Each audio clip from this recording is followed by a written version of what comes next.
कोटा से कहानी शुरू हुई और रातों रात सुपरस्टार जम्मू कश्मीर में पहुंचे जे.आर. राहुल। खुद को जर्नलिस्ट कहने वाले, कभी फैंस कभी पब्लिक फिगर, और फैंस फिगर के बीच में 24 हॉर्स भी उनका काम चलता रहा। आज इतने लोग उनको रिसीव करने के लिए फाइनली जम्मू पहुंच चुके हैं। मेरे साथ जे.आर. राहुल एक्सक्लूसिव बातचीत के लिए मौजूद हैं। उनके पीए जहांगीर चौधरी और सलीम चौधरी जो उनका तमाम मेडिकल और प्लस उनकी देखभाल और मीडिया का तमाम ख्याल रखते हैं, आज इनका वेलकम किया जा रहा है। फैंस ने भी कर रहे हैं, पब्लिक फिगर में भी हो रहे हैं और 24 हॉर्स भी हो रहा है। तो यानी कि आप समझ सकते हैं कि फैंस ने इतनी जल्दी रातों रात सुपरस्टार बनाकर एक बहुत बड़ा नाम भी दे दिया। इस सब के पीछे किसका साथ है, किसका हाथ है, ये तो इनसे ही जानेंगे। लेकिन वैसे जो ट्रोल्स होते रहे हैं वो जहांगीर चौधरी के नाम से ही होते रहे। क्या जहांगीर चौधरी ने इनको रातों रात सुपरस्टार बनाया? जो 24 ओवर फैंस करते थे और पब्लिक फिगर करते करते आज फाइनली जम्मू के बीच में पब्लिक फिगर बन चुके हैं। अब जानेंगे कि इनसे मिलने के लिए बड़ी बड़ी शख्सियतें हैं। कोई कॉन्ट्रैक्टर हैं, कोई बिल्डर हैं, कोई एडवोकेट्स हैं, यानी कि तमाम लोगों को इतना प्यार मिल रहा है, ये देखने वाली सबसे बड़ी बात है। और फैंस से ही बात करते हैं। कैसे हैं आप? क्या हाल है आपकी सेहत का? वैसे पब्लिक फैंस करते ही करते आप पब्लिक फिगर बन ही गए। हाँ, सबसे पहले मैं थैंक यू करता हूँ आप लोगों का, तो साथ ही मैं थैंक यू करता हूँ जहांगीर साहब का और वकील साहब का, काजी साहब का जी। तो जिन लोगों की वजह से आज मैं इस मुकाम पे पहुँचा हूँ, और साथ ही मैं थैंकफुल हूँ साथ पब्लिक का, क्योंकि आप काफ़ी पब्लिक्स की कॉल मुझे आई कि आपसे मिलना है, लेकिन आप बेखूबी जानते हैं कि इस वक्त कोविड चल रहा है, तो कोविड को चलते हुए सोशल डिस्टेंस को मेंटेन करते हुए तो फर्स्टली मैं इस वक्त मैंने यहाँ पे विज़िट किया। थैंकफुल मैं सब लोगों का करता हूँ कि आपके पीए साहब की तरफ से आपकी कितनी देखभाल की जा रही है, आपकी जो मीडिया इंचार्ज हैं उनकी तरफ से कितनी आपकी देखभाल की जा रही है, किस तरह से मीटिंग्स वगैरह आपकी सेट कर रहे हैं? एक्चुअली सर ये जहांगीर साहब सब कुछ कर रहे हैं, और जितने भी मेरे ये वर्कर्स हैं काफ़ी अच्छा काम कर रहे हैं। मैं तो खुद से कुछ नहीं कर पाता हूँ, मतलब मेरे से कॉल सी पिक्स हो पा रही मतलब पब्लिक से, तो पहले थैंक यू। इस मसा के बीच में एक बात मुझे बड़ी ज़बरदस्त याद आई कि यार आप रातों रात स्टार बन गए। मतलब हम लोग 3-4 साल से स्ट्रगल कर रहे हैं जम्मू कश्मीर के अंदर, हम लोगों को तो कभी किसी ने रिसीव नहीं किया, ना कोई हमें पूछने के लिए आया। एक रात में इतने बड़े स्टार बन गए, जिसको पब्लिक फिगर में फैंस भी आ गए, 24 हॉर्स भी आ गए, और मसा करते करते जम्मू भी पहुंच गए। एक्चुअली सर मैं आपको बताते चलूं कि इस वक्त जो कुछ भी हैं ये पब्लिक की वजह से, पब्लिक ने चाहा मुझे। साथ ही मेरा है ये कि मेरे चैनल का एक ही रूल रहता है, यहाँ public figure as a public figure मैं आपसे बात कर रहा हूँ। हमारी हर टाइम यही कोशिश रहती है कि जो आवाज़ आज दबी हुई है उस आवाज़ को हम आगे तक पहुँचाएँ। वेल, बठिंडी, छन्नी, यहाँ के लोगों ने बहुत इस्तकबाल किया है, इनका दिल खोल कर इस्तकबाल किया।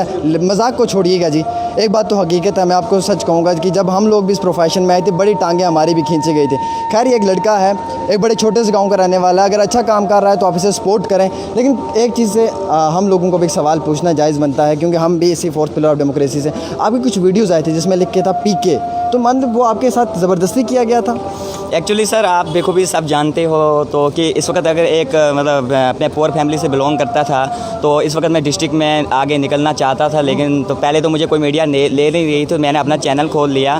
तो जलन तो होती है लोगों को, मुझे मेरी पब्लिक फिगर को ख़राब करने के लिए इन लोगों ने ये किया, लेकिन उनके इसी काम ने मुझे आज पब्लिक फिगर बना लिया। ओहो, मतलब पब्लिक फिगर की जितनी तारीफ़ की जाए उतनी कम है। फाइनली मेरा एक सवाल रहेगा आपसे, धमकियाँ भी सुनने को आई हैं आपको? बड़ी मिली हैं? काफ़ी धमकियाँ मुझे आ रही है, क्योंकि जब मैं डिस्ट्रिक्ट लेवल पे ग्राउंड लेवल पे काम कर रहा था तो मिनिस्टर के दौरान, सरपंच के दौरान हर मुझे धमकी आती थी कि आप हमारी न्यूज़ नहीं करें वरना हम आपको कोर्ट में लेके जाएंगे। लेकिन अभी मेरा मैसेज उन लोगों के लिए ले रहेगा, आप कोर्ट वो जहाँ पर कहीं जाना चाहते हैं। आपने एक मैसेज दिया था जम्मू कश्मीर के तमाम जर्नलिस्ट को, उसमें हम लोग भी आते हैं, और बड़ा ज़बरदस्त मैसेज था आपका कि अब आप देखो मीडिया में आगे क्या क्या होता है। तो वही हम जानने के लिए क्या क्या होने वाला है, मैं अपने बाकी साथियों को बता दूँ ना।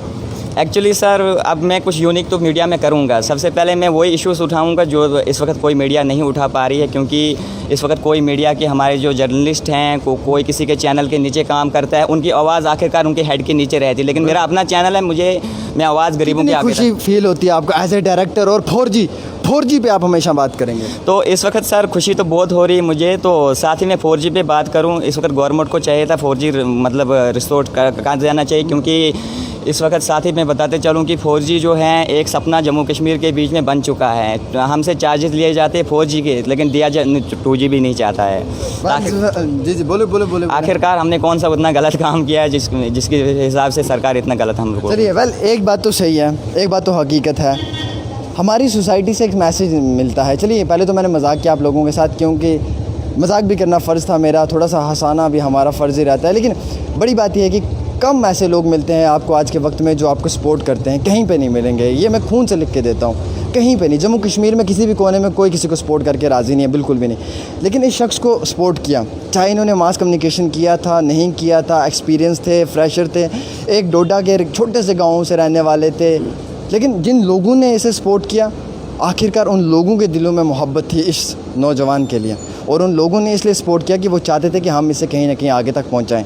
तो हमारी सोसाइटी से एक लेसन ये भी मिलता है, ये एक मोटिवेशनल स्टोरी है, मैं ये कहूँगा, एक ऐसी मोटिवेशनल स्टोरी जिससे आपको बहुत कुछ सीखने को मिल सकता है कि आज के वक्त में भी, इस 21 सेंचुरी में भी ऐसे लोग ज़िंदा हैं जो गले में हाथ डालकर इस्तकबाल करते हैं उस शख्स का, जिस शख्स का आज से पहले पीके जैसी वीडियोज़ भी वायरल हुई, लेकिन उसके बाद भी कहीं ना कहीं इसको जो है वो, अब देखिए, अब इसको मीर ट्रैवल एजेंसी की तरफ से इनाम भी दिया गया है, एक तोहफ़ा दिया गया है जम्मू पहुंचते ही, यानी कि ये इनके सबसे बड़े फ़ैन हैं।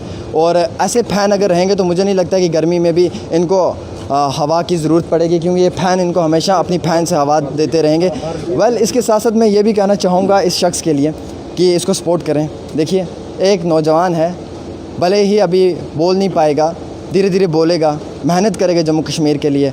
अगर ये अपनी एक वेब पोर्टल का एक डायरेक्टर है तो ये इसके लिए फ़ख्र की बात है। एक छोटे से गांव का है, ये सच कहता है कि मेरे लिए फ़ख्र की बात है, मैं बड़े छोटे से गांव से रब्ता रखता हूँ, मेरा खुद का एक वेब पोर्टल है, और मैं चाहता हूँ कि आप लोग भी इसको सपोर्ट करें। कहीं ना कहीं ऐसे बच्चों को सपोर्ट करना चाहिए। और ये सब लोग वो हैं जिन लोग, एक बार मैं कैमरा मैन को कहूँगा पैन मार के कैमरा दिखाना सबको, आप सबको देख सकते हैं, ये सब वही लोग हैं जिन लोगों ने इसे बड़े पैमाने पे मदद की, सपोर्ट किया। कहीं ना कहीं ज़ैनुद्दीन साहब भी इसमें एक बड़ा नाम रहे जिन्होंने इसकी मदद की, और मदद करने का कारण ये था कि एक बच्चा छोटे से गाँव का रहने वाला था, ना ज़ात, ना पात, ना धर्म, ना मज़हब, किसी भी चीज़ को नहीं देखा, इंसानियत को देखा, एक गरीब बच्चे को देखा, उसके घर परिवार को देखा, ट्रोलिंग्स को देखा, मीम्स को देखा, और जिस तरह से जम्मू कश्मीर के अंदर युवाओं को पीछे हटाने की कोशिश की जाती है, इसी तरह से इसको सपोर्ट किया। सलीम चौधरी जी, आप थोड़ा आगे आए यार, अब आप इनके मीडिया इंचार्ज हैं, मतलब कितनी परेशानी होती है साहब के तमाम चीज़ों को मैनेज करने में। सबसे पहले जो इशू लगता है वो तो सर का ट्रोलिंग का ही लगता है। अच्छा। मतलब जो इनको ट्रॉल्स होते हैं उस पर ही लगता है। तो उस पर मैं तो यही कहना चाहूँगा कि सर ने कभी हिम्मत नहीं आ रही है, सर कभी हिम्मत नहीं आ रही है, और बहुत ही इनका हौसला जो है वो बुलंद है इनको बड़े बड़े मिनिस्टर्स कॉल करते हैं। मतलब ये किसी को, सर इतने बिजी इनका शेड्यूल चल रहा है कि अभी किसी को अपॉइंटमेंट भी नहीं दे। हालिया मैंने सुना गवर्नर साहब के साथ भी बातचीत होने की कोशिश कुछ था इनका, कुछ इन पे कुछ बंदों ने इनके खिलाफ जो था कुछ एक्शन लेना चाहा था, तो उस पे शायद इन्होंने कुछ किया था। वो सब जहांगीर साहब इनके पीए हैं, वही शायद ये नौकरी अब आपकी परमानेंट हो गई है? जी परमानेंट ही है, अब साथ तो देना ही है भाई का। मतलब बड़ा फ़ख्र फील करता हूँ कि नौजवानों का रोज़गार नहीं मिलता, आपको तो एक अच्छा रोज़गार मिल चुका है एक डायरेक्टर साहब के साथ। बिल्कुल सर, 2016 में इंजीनियरिंग की तो उस बाद से आज तक कोई नौकरी नहीं मिली और ना ही कोई पोस्ट निकली। अच्छा, डायरेक्टर साहब के आते ही मिल गई? आते ही मिल गई, बस एक दिन में ही मिल गई। देखिए जी, बड़ी बात ये कि रोज़गार भी मिल चुका है एक नौजवान को। इसके साथ साथ मेरे पीए हैं इनके, जो तमाम चीज़ों पे नज़र रखते हैं। ड्राइवर साहब भी हैं, आप यहाँ हैं सर, आप भी यहाँ हैं। अच्छा, आप लीगल एडवाइज़र है, ठीक है। ये एडवोकेट साहब हैं। वैसे आज ये ड्राइवर का भी रोल प्ले कर रहे थे कहीं ना कहीं, क्योंकि आज इनका ड्राइवर वक्त पे नहीं पहुँच चुका, तो इन्होंने कहा कि खत्म हो चुके हैं, हम कोई ड्राइवर कोई कुछ नहीं है, मतलब कोई वकील नहीं, कोई एम्प्लॉइज़ नहीं है, सभी इस टाइम सर के जो हम सेवक हैं। कोई ड्राइवर है, कोई पीए बन के है, जैसे कि मैं पीए बना हूँ सर का, पिछले दिनों से सर का पूरा प्रोफाइल देख रहा हूँ, और जैसे कि लोगों की कॉल अटेंड कर रहा हूँ। सुबह से मुझे 500 कॉल आ चुका है सर के लिए, और दिल्ली से कॉल आ रही है, फ़ॉरेन से कॉल आ रही है। मैं इतना परेशान हो चुका हूँ कि सर के साथ मैं काम कैसे करूँगा, और ये बहुत मेरे लिए खुशी की बात है। डिफ़िकल्ट रहता होगा? बड़ा ही डिफ़िकल्ट रहता है, क्योंकि इस टाइम मैं पीए की आवाज़ में बात करूँगा, मुझे अपनी ओरिजिनल आवाज़ भूल चुकी है। तो हम इस टाइम मैं फ़ख्र महसूस करता हूँ, मैं JKUT डायरेक्टर राहुल सर का पीए हूँ, और ये इस टाइम पूरे JKUT के इंचार्ज हैं, जहाँ की सब मंत्रियों के प्रोटोकॉल ख़त्म हो चुके हैं। पूरी दुनिया, मतलब JNK में एक सैलाब आ चुका है, जिसमें जो पुराने मंत्री जो एंजॉय करते थे प्रोटोकॉल, और आज आप खुद देखें इनको कौन सा प्रोटोकॉल मिला है। और ये हाई कोर्ट के वकील हैं एडवोकेट महमूद साहब, ये एज ए मतलब सेवक काम कर रहे हैं। हम अपना प्रोटोकॉल भूल चुके हैं, और इनके समझो हम अंधभक्त बन चुके हैं। अच्छा जी, मेरे साथ बातचीत करने के लिए ये हैं साहब आप भी आए, बातचीत करने के लिए आप हैं।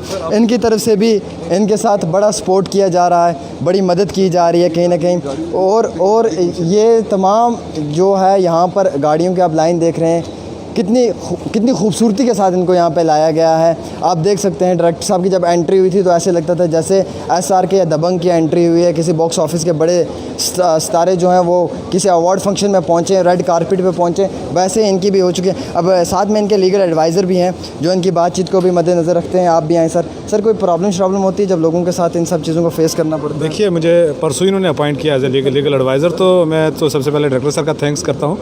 अभी तक कोई ऐसा सच एज नहीं हुआ है। मैंने इनको यही एडवाइस कर रहा हूँ क्योंकि मेरा काम है एडवाइस करना। तो मैंने कहा कि जिस तरीके से भी चलना है और मीडिया के एथिक्स और तमाम नॉर्म्स को फॉलो करना है, और जो एक तो पहले तो डायरेक्टर्स की पोस्ट नहीं होती है, लेकिन या तो चीफ ब्यूरो होता है या एडिटर होता है, चीफ एडिटर होता है। तो खैर इन्होंने कहा कि मुझे पूरी इंडिया के लिए काम करना है, तो मुझे जो रिस्पॉन्सिबिलिटी दी गई है मैं बखूबी निभा रहा हूँ। चलिए, बहुत बहुत शुक्रिया। वेल फाइनली ये यहाँ पर एक गाड़ी भी ख़रीदने के लिए आए हैं, कॉल शॉपी के अंदर पहुँच चुके हैं और यहाँ पे इनकी तरफ से गाड़ी भी ली जाएगी। अब ये चलने वाला है हमें कि कौन सी वाली गाड़ी जो है ये ख़रीदना पसंद करेंगे। वैसे विंटेज कार है, काफ़ी महंगी और काफ़ी अच्छी भी है, काफ़ी कंफर्टेबल है इनके लिए। लेकिन डायरेक्टर साहब फाइनली यहाँ पे पहुँच चुके हैं, तो सवाल रहेगा डायरेक्टर साहब से कि आप कौन सी वाली गाड़ी ख़रीदना पसंद करेंगे। डायरेक्टर साहब, यहाँ पे इतनी सारी गाड़ियाँ लगी हुई हैं, आप किस वाली गाड़ी पे बैठना पसंद करेंगे? सब एक जैसे हैं। एक्चुअली सर, मैं हर शोरूम में गया लेकिन मैं सब गाड़ियों को रिजेक्ट करता हूँ। मैं इसी शोरूम से इनमें से कोई गाड़ी लेना चाहता हूँ क्योंकि मैं सब गाड़ियों को रिजेक्ट करता हूँ, मुझे यही गाड़ी चाहिए। और साथ ही मैं अप्रिशिएट करता हूँ और उन लोगों का जिन लोगों ने मतलब मेरी बैक बाइटिंग या मेरी बेइज्जती के लिए कुछ कोशिश शेयर की है, लेकिन उनकी वजह से मैं पब्लिक फिगर बन गया। थैंक यू करता हूँ उन लोगों का। चलिए, पब्लिक फिगर जो है वो मेरे साथ हैं और पब्लिक फिगर अब यहाँ पे बैठेंगे फैंस के बीच में, और कहीं ना कहीं उसके बीच 24 आवर्स शायद ये इस गाड़ी पे भी मत रहें। ये भी देखने वाली बात है। मसा ये पहुँचे हैं जम्मू, और देखने वाली ये बात, ये देखिए जी क्या खूबसूरत नज़ारा है। वाह वाह वाह। मतलब आप देख सकते हैं PA साहब साथ में है, ड्राइवर साहब उनके बाई साइड में है, बीच में डायरेक्टर साहब हैं, पब्लिक फिगर भी बन गए, 24 आवर्स फैन भी उनके साथ होते हैं। और इसके साथ साथ हम ये भी कह सकते हैं कि मसा ही जम्मू पहुँचे हैं, और मसा पहुँचते इनको एक नई नवेली दुल्हन जैसी गाड़ी भी मिल चुकी है। डायरेक्टर जम्मू कश्मीर UT के और JK अपडेट के नाम से है, और कहीं ना कहीं एक बहुत बड़ा पेज है अब रन करने वाला है जम्मू कश्मीर के अंदर। थोड़ी सी बात कहना चाहेंगे जी? सर, मैं ये कहना चाहता हूँ कि सुबह शाम 25 शोरूम में सर के साथ विज़िट किया और सर ने सभी गाड़ियाँ देख सकते हैं कैसे सर ने सभी गाड़ियाँ जो है रिजेक्ट कर दी कि ये मेरे काबिल नहीं है। तो हमने जैनुद्दीन साहब से रिक्वेस्ट की, जैनुद्दीन साहब भी मिलना चाहते थे, तो उन्होंने इसी गाड़ी को सिलेक्ट किया कि मैं पब्लिक फिगर हूँ, मैं बार बार कैसे निकलूँगा, इसमें मैं लोगों को मिल भी सकता हूँ, आराम से वेव भी कर सकता हूँ, सब कुछ कर सकता हूँ। ये ऐसा तो नहीं कहीं राजा बाबू जैसे आपने मूवी देखी थी वैसा ही कोई शॉट बन चुका है, जैसे राजा बाबू के पास भी ऐसी ही गाड़ी हुआ करती थी, और आज डायरेक्टर साहब के पास भी ऐसी ही गाड़ी है। बड़े मुस्कुरा रहे हैं डायरेक्टर साहब, बड़े खुश लग रहे हैं। क्यों ना हो, क्योंकि एक नई नवेली दुल्हन तो मिली है जम्मू से और इतना अच्छा इस्तकबाल हुआ। खैर, मैं जम्मू कश्मीर के तमाम जर्नलिस्ट साहब को ये कहूँगा कि भैया अब हमारा जो कंपटीशन है वो बढ़ चुका है। हम जो दिन में काम करते थे 5-5, 10-10 स्टोरीज़ लाइव करते थे, अब हमें लगता है कि वो सब चीज़ें जो हैं हमारे लिए और मुश्किल हो चुकी हैं। अब हमें दिन में 10 स्टोरीज़ लाइव नहीं करनी, 15 करनी है, सुन लो, क्योंकि हमारा कंपटीशन जो है वो पब्लिक फिगर से हो रहा है। और इसी दौरान में 24 आवर्स पे ये होते हैं, और इसी दौरान में आप समझ सकते हैं कि मसा ये जम्मू भी आए, तो समझ लो हमारा जो काम है बढ़ चुका है।